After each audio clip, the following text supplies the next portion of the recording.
La question n'est pas simple. Qu'est-ce qu'une situation d'apprentissage? Parce qu'il y a plein de définitions qui circulent. Fait qu'on serait tenté de prendre la définition qui fait le plus large consensus, mais pour ça, il faudrait qu'on fasse des recensements. C'est pas simple. Moi, je me contenterais de dire qu'une situation d'apprentissage, c'est un contexte dans lequel tu peux apprendre.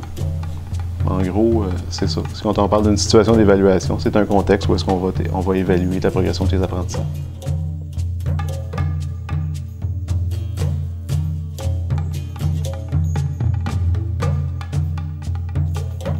Mettre l'élève dans un contexte puis lui dire, par exemple, entre deux véhicules, étant donné certaines caractéristiques de consommation d'essence, les mensualités, le prix, tout ça, lequel serait le meilleur choix en fonction de ton budget, par exemple. Donc ça pourrait être une situation d'apprentissage par rapport aux finances. Il peut y avoir aussi une situation d'apprentissage où est-ce qu'on va te dire, comment tu ferais pour illustrer une répartition dans une classe des élèves en fonction de leurs origines ethniques, par exemple, des choses comme ça.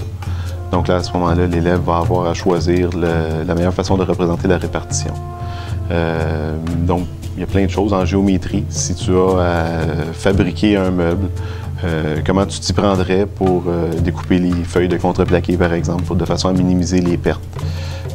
Donc, c'est ça. Dans le fond, l'idée, c'est de placer dans des situations réalistes, réelles, pour qui ait exercé sa compétence. Le but de tout ça, c'est des situations d'apprentissage ou des mises en contexte, tout ça, c'était vraiment parce que on se disait, de cette façon-là, les élèves vont voir à quoi servent leurs apprentissages, puis ça a certainement un impact sur la motivation. La seule chose, c'est qu'il faut vraiment que le contexte soit réaliste. Le problème qu'on a souvent, c'est qu'on cherche à coller un contexte, mais qui est complètement irréaliste, un peu loufoque, pour passer un savoir, des choses comme ça. Puis à ce moment-là, on a l'effet contraire. Donc, il faut être critique face à ça, puis il faut vraiment...